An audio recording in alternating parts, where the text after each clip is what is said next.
Bonsoir à tous, soyez les bienvenus pour ce nouveau direct proposé par l'Est Éclair, direct du coup du stade de l'Aube, toujours avec Alan.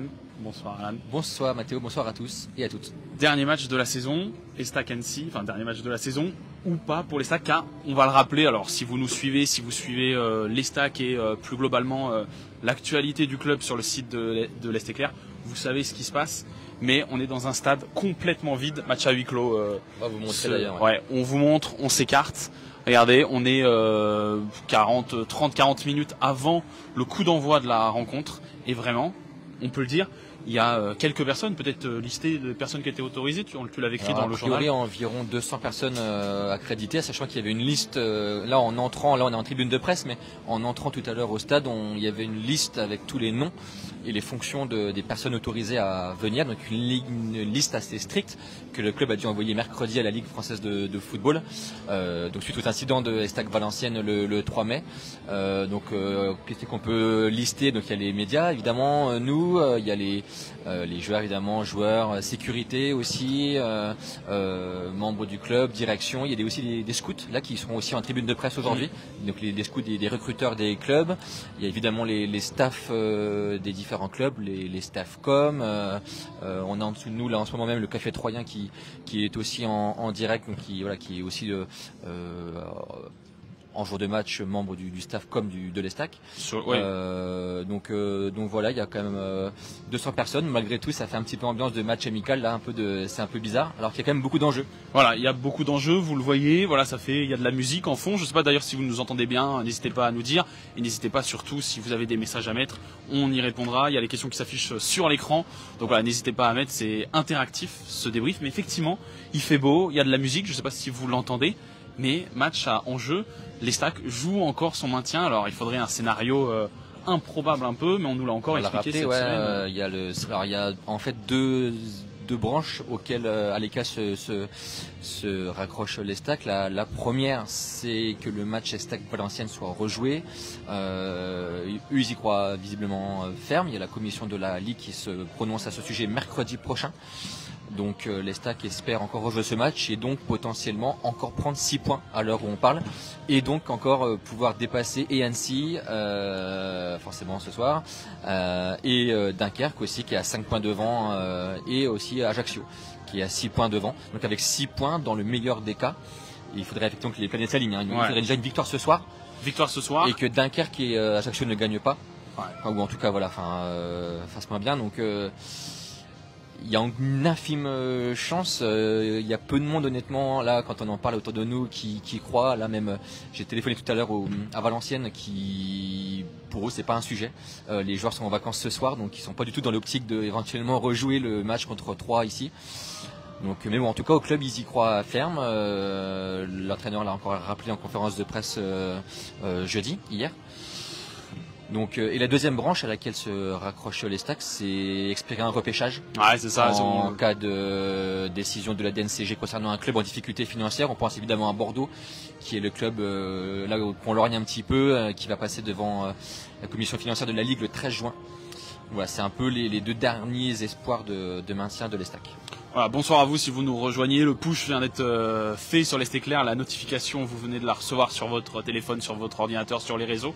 Bonsoir à vous. Je le rappelle, on a fait une petite introduction. Si vous voulez retrouver ce qu'on a dit depuis 5 minutes, on est en direct depuis quelques minutes. Le replay sera disponible sur le site. Mais du coup, on est en direct d'un stade de l'Aube complètement vide. Le délégué nous a dit avant le match, maximum 200 personnes dans l'enceinte du stade. Donc vraiment, c'est assez vide. Ça fait bizarre de vivre, nous qui avons vécu quand même la plupart des matchs cette saison au stade de l'Aube. Et voilà, comme Alan vient de le dire, match à enjeu. l'Estac doit gagner ce soir et doit espérer que mercredi, la LFP fasse rejouer le match contre Valenciennes qui s'était interrompu, le dernier match au stade de l'Aube, à cause de jets de fumigène. On nous pose une question au moment où les joueurs de l'Estac rentrent sur la pelouse. On va peut-être s'écarter, voilà, pour l'échauffement des équipes. Voilà, dans un silence vraiment de cathédrale, comme on dit. Ça nous rappelle un petit peu les époques Covid. Moi, j'étais pas là. Ont vécu, pas un très bon souvenir. Voilà, et du coup, voilà, les joueurs, dans un silence, vous entendez un fond de musique. On est du coup dans la tribune de presse, nous, c'est l'emplacement duquel on regarde les matchs. On est 20 minutes avant le coup d'envoi. Ah oui, on a eu une question qui nous disait, mais peut-être que ça on abordera. On rappelle un dispositif exceptionnel de l'Est Éclair, si vous avez vu les posts sur nos réseaux sociaux. débrief, enfin là on fait un brief d'avant-match, on analyse avec vous la situation, la composition, on va y venir dans quelques instants. Le match est à suivre en direct, commenté sur notre site internet, un de nos collègues s'en charge, et ensuite, après le match, après qu'on ait recueilli les réactions en conférence de presse, potentiellement en zone mixte, on se retrouve pour un débrief d'après-match, encore une fois, dans ce même stade de l'Aube, pour revenir sur la rencontre et parler de la situation du club qui joue encore son maintien. Soit on sera en train de dire que les stacks sont officiellement relégués, soit on sera en train de se dire qu'il y a encore une infime chance de maintien. Voilà, c'est un peu une soirée décisive. Ouais. Ça peut peut être terminé ce soir. Sinon, il faudra attendre quelques jours ou pas. Peut-être donner des appels. Enfin, après, on va pas aller trop loin dans les projections, mais moi, je pense que si tout se passe bien pour les stacks, c'est-à-dire gagner, décision de la Ligue favorable, on peut imaginer des recours aussi, des appels, des clubs qui se sentent lésés. Donc, ça peut traîner en longueur cette histoire, alors que l'intersaison va être cruciale malgré tout. Parce que pour ceux qui auraient suivi, voilà, on était tous les deux à la conférence de presse, j'étais filmé dans le fameux débrief de la conférence de presse en 3 minutes où David Guillon, durant laquelle David Guillon nous a expliqué que lui, il était persuadé, selon lui, il faut que le match contre Valenciennes, sur le club plus largement, le match contre Valenciennes doit être rejoué parce que il n'est pas arrivé à son terme. Il explique que il y a plusieurs arguments qu'il explique. De toute façon, on va faire un article vraiment plus détaillé à ce sujet si la décision de la Ligue est décisive, c'est-à-dire que les stacks est encore en vie après cette 38e journée. On expliquera pourquoi le club y croit, quels sont leurs arguments, quels sont les antécédents aussi sur lesquels ils s'appuient pour justifier, pour défendre cette position que le match doit être rejoué. Voilà, mais on va chaque chose en son temps. Là, il y a le match parce que la Ligue finalement ne sera pas décisive si les stacks ne gagnent pas ce soir. Donc il faudrait déjà ce préalable-là de victoire. Donc on va déjà parler du match, donc de la compo qui est tombée. De la compo qui est tombée, ouais. Exactement. Peut-être la faire, alors je ne l'ai pas sous les yeux, je vais essayer de la faire de tête. Alemda dans les goals, dans les buts, comme depuis que... D'ailleurs, il est sorti en premier, Alemda. Ouais. Voilà, dans les buts, comme depuis que David Guillon est là, c'est toujours le gardien qu'il a aligné dans son 11 de départ. Alors on ne connaît pas, on ne sait pas si la défense sera à 3 ou à 5, peut-être que Ripard va retrouver ce rôle de piston. Sinon, on peut partir du principe que Conté est à gauche, charnière centrale Tarat et Abdoulaye Ndiaye, qui est de retour, on y reviendra. Zoukrou à droite, milieu Chavalrin, Diop, et il m'en manque un, Mchangama, exactement, et une attaque composée de Elisor, de Préville et de Ripard. Donc voilà, 4-3-3. Avant de parler de la compo, peut-être parler de ça, des joueurs mis à pied. Ouais. Donc comme on l'a annoncé dans le journal, les 4 joueurs mis à pied, c'est-à-dire Cohon, Dong, Ndiaye et Oletan étaient de retour à l'entraînement collectif mercredi, 2 jours avant le match. Donc après 8 jours sans entraînement collectif, j'imagine qu'ils auront eu une petite prépa individuelle. La question c'était de savoir s'ils allaient être convoqués par l'entraîneur qui avait le loisir, parce qu'ils étaient réintégrés, donc il avait le loisir et ils étaient à disposition, c'est ce qu'il a expliqué hier. Il avait le loisir donc de les utiliser. Non seulement il les a convoqués 3 joueurs puisque Dong est blessé, donc il a quand même malgré tout convoqué Cohon, Ndiaye et Oletan, et en plus donc titularisé Abdoulaye Ndiaye en défense, sachant que Boura n'est pas dans le groupe. Non. Et que non plus Bangré n'est pas dans le groupe, donc c'est quand même un choix fort, moi je trouve, un message assez fort qui est envoyé, puisque l'Estac a gagné sans eux la semaine dernière, un premier match à l'extérieur gagné sous l'ère Guillon, et là ils ont été mis à pied et ils sont réintégrés dans le groupe, titulaires pour l'un d'entre eux. Mon avis personnel, ça ne me regarde que moi, mais moi j'avais pensé qu'ils n'allaient pas être pris dans le groupe. Pour 2 raisons. Déjà pour le message envoyé encore une fois après une victoire à Laval, je pensais que le groupe allait être le même pour ce match contre Annecy, et surtout ils ont repris l'entraînement collectif que mercredi. Donc encore une fois 2 jours dans les jambes en collectif. Je pense que si le match n'avait pas été à huis clos, s'il y avait du public, moi je vois pas comment ça aurait été possible. Ils ne les auraient pas convoqués. Là le huis clos, on va dire, leur permet de les intégrer sans trop de tracas, quoi, sans trop qu'ils se fassent siffler. Voilà, chacun se fera son avis sur la question. J'ai donné le mien. Voilà. Parce qu'on rappelle, Cohon, Dong, Ndiaye et Oletan ont été mis à pied une semaine par le club après avoir lancé des fumigènes sur les supporters qu'ils s'étaient reçus, qu'ils avaient récupérés sur la pelouse, qui étaient arrivés sur la pelouse. Et donc, comme tu l'as dit, mercredi, précision, il y a une mise à pied et amende financière. Tu l'avais dit, mercredi, c'était une info de la ST Claire, ils ont réintégré l'entraînement et David Guillon l'a confirmé hier. On vous l'a dit, donc blessé, Ndiaye titulaire, les deux autres, Oletan et Cohon, sont sur le banc. Mais effectivement, moi je te rejoins, dans un stade de l'Aube où s'il y avait eu des supporters ici, ça me paraissait moi c'est surtout le fait que Troyes a gagné son premier match depuis longtemps, et c'est le premier à l'extérieur depuis l'ère Guillon, sans eux. Oui. Je pensais vraiment que le groupe allait être reconduit, donc avec Boura et avec Bangré, qui ne sont pas dans le bulletin médical du club, donc ça veut dire qu'ils étaient à disposition. Honnêtement, on n'a pas plus d'infos, il y a peut-être autre chose qu'on ne sait pas sur ces deux joueurs-là, mais je suis assez étonné effectivement qu'ils ne soient pas dans le groupe, qu'ils ne sont pas blessés. C'est un choix donc visiblement. On nous dit que Bangré, pour un mec qui est en prêt, n'a jamais été concerné depuis le début. Je ne sais pas si c'est le terme, mais en tout cas c'est une déception. Bangré évidemment depuis qu'il est là. Traité par Toulouse. Mais bon, il était titulaire contre Laval. Ouais. Et les Stacks avaient gagné, on le redit. Voilà, encore une fois, chacun se fera son avis sur la question.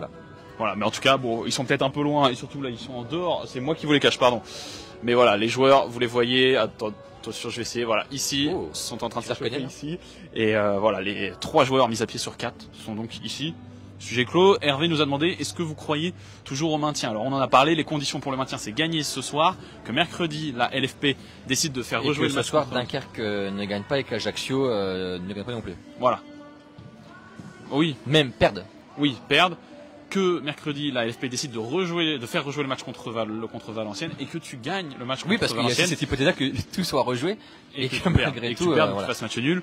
Ça serait incroyable. Moi personnellement, si je devais donner mon avis, tu l'as donné sur les joueurs mis à pied, je pense pas que la LFP fasse rejouer le match contre Valenciennes. Ça me paraît invraisemblable que le match soit rejoué alors qu'il y avait un partout. Et si le match était rejoué, ça arrangerait les Stacks. Donc ça me paraît déjà impossible que le match soit rejoué. Et j'ai peur, si le match n'est pas rejoué, que les Stacks s'en servent comme excuse pour dire on s'est pas maintenu de la faute de la Ligue. Si la Ligue avait rejoué le match, on aurait été maintenu. Si les supporters n'avaient pas lancé les fumigènes, on aurait été maintenu parce qu'on aurait pu gagner le match dans le temps qui est resté. Et je trouve que le problème est autre part. Quand tu es 17e à la 37e journée ou 36e, c'est pas de la faute des supporters, c'est pas de la faute de la Ligue.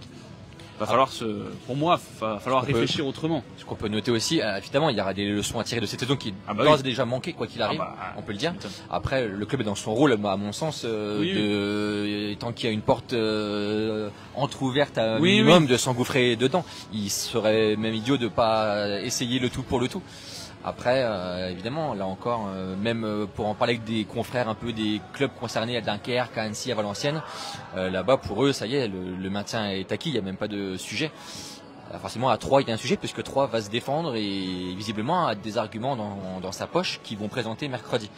On essaiera de nous aussi les relayer, de voir un peu sur quoi s'appuie le club. Voilà, après, je ne sais pas quels sont les arguments particuliers. Il s'appuie sur des matchs précédents, il y a des incidents aussi. C'était pas le même cas de figure à chaque fois, effectivement.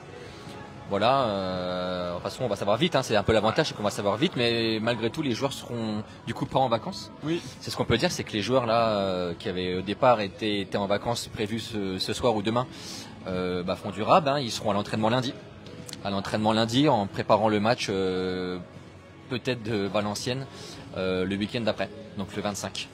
Parce que David nous dit il restait que 2 minutes à jouer. L'argument du club, c'est 2 minutes dans le temps réglementaire. Si on y ajoute le temps additionnel. Plus 8 à 10 minutes. Voilà. Ils ont dit 2 minutes à jouer. 10 minutes à jouer. En vrai, moi, là où je leur donne raison, c'est qu'on ne sait pas comment se serait fini le match s'il y avait eu ce temps supplémentaire. Ouais. On n'en sait rien. Bon, encore une fois, je pense qu'il faut déjà, on aura le temps d'en reparler de ce problème-là. Il y aura quelques jours pour vraiment détailler les arguments de chacun et donner aussi les arguments qui viennent contester aussi ceux du club. Il y a le match qui va être déjà décisif parce que si ça se passe mal ce soir, je pense que la Ligue, personne n'ira regarder mercredi. Je pense même que le club, ils n'iront pas forcément se défendre bec et ongle mercredi si jamais ils sont officiellement relégués ce soir. Voilà, mais en tout cas, tu l'as dit, les joueurs ne sont pas en vacances ce soir, contrairement aux autres clubs, à part le 3, 4 et 5e de Ligue 2 qui vont jouer les barrages. Les autres clubs sont en vacances, mais ce n'est pas le cas des Stacks qui attendent donc toujours le report du match contre Valenciennes. Valenciennes, comme je l'ai dit, qui seront prévus d'être en vacances ce soir. Voilà, oui, donc si jamais il y a report. Mais ça, comme tu l'as dit, ce sera un autre sujet. Alors on a reçu plusieurs messages. On a reçu pas d'argument, que du bluff, nous dit Alexis. Non, il y a vraiment, encore une fois, pour en avoir parlé un petit peu, alors on n'a pas les détails, mais ils sont en train de monter un dossier pour donner les antécédents, comme je l'ai dit. voilà, et qui ont conduit à chaque fois à des replays. Donc voilà, ils ont des arguments. Est-ce que ça sera suffisant? Pas sûr. Daniel qui nous dit on a une petite chance. Alors jouer ce match à fond, plus de questions à se poser. Et au moins garder cette 17e place. On en a parlé, il y avait un excellent article dans l'Est Éclair du jour sur les clubs de National qui montent en Ligue 2 ou les clubs de Ligue 2 qui ont potentiellement des difficultés financières. En vrai, si les Stacks finit 17e de Ligue 2, faudra espérer.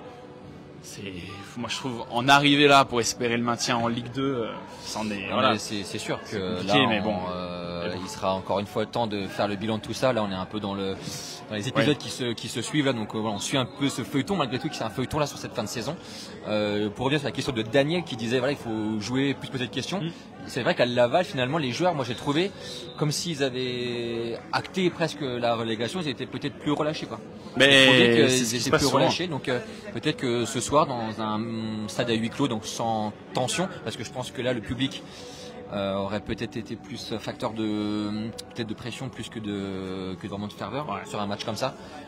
Donc peut-être qu'ils vont être relâchés et puis pourquoi pas voilà avoir une victoire et prier. C'est un peu là ce qu'il faut faire. Il n'y a plus que ça à faire, gagner et prier voilà. Patrick nous dit en gros ils sont payés pour ça. Bien sûr qu'ils vont se défendre et bien sûr qu'ils vont se battre jusqu'au bout pour garder leur place en Ligue 2. Je sais pas si les joueurs qui sont là, je pense, c'est sûr qu'il y a des joueurs qui ont déjà lâché l'affaire. Je pense à Luka Ilic qui n'est pas là dans le groupe pour un choix sportif. Luka Ilic, lui, ça y est, hein, la tête elle est déjà loin de tout ça. En fin de contrat, on rappelle en fin de contrat. Ouais. Mais en fin de contrat, c'est pas là, on est le 20, enfin on est même pas à la fin mai. Son contrat il n'est pas terminé et lui il est déjà plus là. Voilà, la petite info. Daniel qui nous remercie pour la réponse. On a eu également un autre message. Alors ça, peut-être qu'on y viendra dans un second temps. C'est plus angle mercato, mais qui nous dit est-ce qu'on peut faire un point sur les joueurs prêtés? Alors moi, je pensais que c'était les joueurs prêtés à l'Estac, mais en fait, il a parlé de Mama Baldé, qui avait déjà signé à Lyon. Option d'achat levé par Lyon, 6 millions d'euros. L'option d'achat qui était quasiment obligatoire, donc ça y est, c'est levé. Mama Baldé qui finit d'ailleurs une belle fin de saison là avec Lyon, qui va donc rester lyonnais. Qui a marqué un but de la victoire, je crois, il me semble, avec Lyon. Contre Lille, ouais. Contre Lille. C'est ça. Pour les joueurs prêtés à l'Estac, Bangré, on l'a évoqué. Sinon, il y a qui en prêt? Après, il y avait, je suis pas certain, mais je pense quand même que les prêtés, il y avait une option d'achat, mais je pense que là, elle devait être certainement conditionnée, à un maintien. Donc ça va être la question encore là, mais bon, là je pense que ça sera dans un deuxième, troisième, quatrième temps. À chaque jour, ça peine en ce moment. Voilà, on a déjà assez de quoi parler sur les stacks en ce moment. La Roussie, le cas de La Roussie intéresse Daniel. Même chose, on Pareil, en reparlera. On en reparlera l'objet du soir, dans quelques matchs. Mais en tout cas, vous voyez, les joueurs sont toujours sur la pelouse. Coup d'envoi dans un peu moins de 30 minutes. Un peu moins de 30 minutes, peut-être. Est-ce que je me tente, est-ce que je m'en lance à faire une vue un peu du stade? Vous voyez, stade complètement vide. Là, c'est la tribune de presse. Les joueurs d'Annecy qui s'échauffent. Voilà, tribune, stade de l'Aube, complètement vide. On rappelle, on nous a dit maximum 200 personnes dans l'enceinte du stade. Vraiment, c'est un peu particulier comme match et comme on l'a dit, dernier match de la saison, match à enjeu. On va entendre les consignes, si les joueurs se parlent vraiment, ça serait intéressant aussi à suivre ça. Alors on nous dit une dédicace pour un nouveau papa qui regarde. Benoît Debray, nouveau papa, une dédicace. Félicitations. Félicitations, effectivement. Qu'est-ce que je voulais dire? On nous a demandé, est-ce qu'on continuera de faire les débriefs, même en national? Ça, c'est la grande question. Vous nous demandez souvent, même quand vous nous croisez, moi, quand on m'en parle, c'est quel sera le traitement du journal en national. Ça, en vrai, il faudra qu'on en discute ensemble. Je sais pas, on n'a pas de réponse à donner maintenant. Non, ça se discutera, mais encore une fois, chaque jour, ça peine. Voilà, on avait reçu des messages des supporters qui sont un peu pessimistes. Tu sais, on a demandé avant sur les réseaux de poser des questions pour les deux débriefs. Je rappelle, le match est à suivre en direct, commenté sur notre site dans quelques minutes dès qu'il commence. Et ensuite, nous, on se retrouve après le match pour refaire un débrief d'après-match, la situation du club, si les Stacks a gagné, si les Stacks a perdu, ce qui se passe, les conséquences, les conditions pour se maintenir. Activez les notifications, l'Est Éclair, vous recevrez la notification. On en parle du journaliste avec le survêt du Barça pour un match de l'Estac. Effectivement, j'ai eu quelques remarques depuis mon arrivée au stade sur ce survêt. Honnêtement, je me suis habillé rapidement avant de partir. Je me suis dit, ça, il va faire un peu frais. Ce soir, je vais mettre une veste au-dessus du maillot et puis j'ai effectivement pris celle de Barcelone. Tu aurais pu mettre un survêt de Manchester City pour faire très corpo City Group. Mais bon, comme je suis ni salarié du club, voilà, donc ni même supporter, donc bon. Effectivement. Voilà. On a à peu près fait le tour de tous les sujets. On va garder les autres sujets pour l'après-match. On se rappelle qu'on se retrouve, peut-être pas à cet endroit-là, mais en tout cas dans le stade de l'Aube, dans quelques heures maintenant. Quelque chose à rajouter, mon cher Alan? Non, là on va suivre aussi la Coupe d'Annecy. J'ai pas regardé la Coupe d'Annecy, savoir un peu si c'est l'équipe type aussi qui est présentée. Je sais pas trop Annecy dans quel état d'esprit ils sont aujourd'hui pour ce match-là. Ils sont à 5 points devant les Stacks, mais bon, je pense que pour eux aussi c'est un petit peu un match entre voilà, les entre deux chaises, on va dire. Donc un match un peu bizarre là qui se prépare. Alors David Guillon a dit c'est pas le mot bizarre, c'est excitant. Voilà. Est-ce que les gens sont excités là?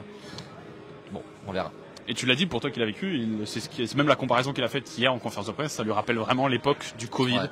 Sans les masques. Sans les masques. On nous dit, effectivement, le survêt du Barça, il y a beaucoup de messages sur ton survêt du Barça. C'est mieux que City, ils disent. Vu la situation du City Group. Voilà. Et on nous dit à l'instant, tous les commentaires sont sur la veste d'Alan. Mettre un sparadrap comme sur les grandes chaînes de télé là où ils mettent des sparadraps noirs sur les marques. Ouais. Tellement excitant d'aller jouer au Goal FC, on nous dit. Non mais c'est excitant ce match-là. Après David Guillon, évidemment, il est dans son rôle aussi. On rappelle, c'est le seul, les 2 dernières conférences de presse, c'est le seul qui est intervenu devant la presse. Il n'y avait pas de joueurs. Pas de joueurs. Ils sont pas obligés. Le club n'est pas obligé de présenter un joueur en conférence de presse. Ils sont obligés d'organiser une conférence de presse, mais pas forcément d'y présenter un joueur. David Guillon, moi j'ai trouvé un petit peu, il était un petit peu. Il y avait pas mal de. Faut expliquer un petit peu comment ça se passe les conférences de presse. Généralement, on est 2, 3 journalistes. Là, il y avait 4 médias différents, si je ne me trompe pas, dont plusieurs par média en plus. Donc, il y avait un peu de monde et il y avait un petit ping-pong qui s'est instauré. Je trouvais que l'entraîneur David Guillon, qui a été un petit peu aussi, pas bousculé, c'est pas le mot, mais on a senti que il avait du répondant aussi malgré tout. C'était assez intéressant pour le coup. Ouais, c'était intéressant. Il y a eu pas mal de sujets. Encore une fois, je vais vous renvoyer vers notre site. On va pas tout redébriefer ici, mais son avenir à lui, si le club descend en national. Est-ce qu'il va rester ou non? Il a parlé de ce match-là, du potentiel maintien. Lui, quels arguments il met en avant pour que le match contre Valenciennes soit rejoué? Enfin voilà, beaucoup de choses à retrouver. On nous souhaite bon match à vous. Effectivement, ça doit vous faire drôle, vous supporters qui assistez à tous les matchs au stade de l'Aube. On se rend compte qu'on a de la chance d'être ici parce que, comme on le dit, ça va être vraiment une ambiance particulière. Voilà. Assez peu de journalistes, les gens triés sur le volet même. On peut le dire dans les coulisses du match, la sécurité. On a senti plus de sécurité que là. Il y avait une liste avec les noms. Il y a un dispositif de sécurité effectivement. Il y a des forces de l'ordre aussi qui sont réglementaires pour un match d'Iration. Il y a un cahier des charges, ligue pour ce type de match-là.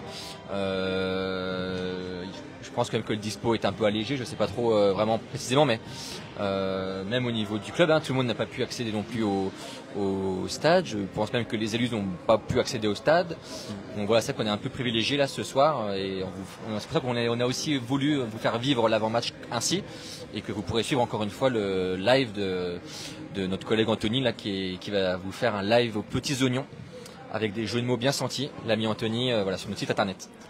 On nous parle après Tavès, c'est des micros carrés. Je sais pas ce que vous en pensez. Je vais essayer de parler à l'intérieur. Là, les bonnettes. Comme ça, je vais cacher en même temps le logo. Voilà, ça va être, de toute façon, on fera une paire de coups. Une paire de coups, mais effectivement, on s'est dit qu'on allait prendre ces micros-là parce qu'il y a du monde autour de nous. On est en tribune de presse et il y a la musique aussi. Je sais pas si vous entendez. Donc on s'est dit on va utiliser les micros. Floqués, l'Est éclair en plus. Donc l'Est éclair TV. L'Est éclair TV. Voilà, c'est à peu près tout. On a fait le tour. On a fait pas mal de digressions. Merci à vous de nous avoir suivis. Merci aussi pour le dernier débrief qu'on a fait le soir des jets de fumigène. C'est le débrief qui a le mieux marché depuis le début et largement. Vous étiez très nombreux à nous suivre. Donc merci pour la confiance en tout cas et merci d'avoir été là. Un micro pour le cube. Un micro pour le cube de Daniel.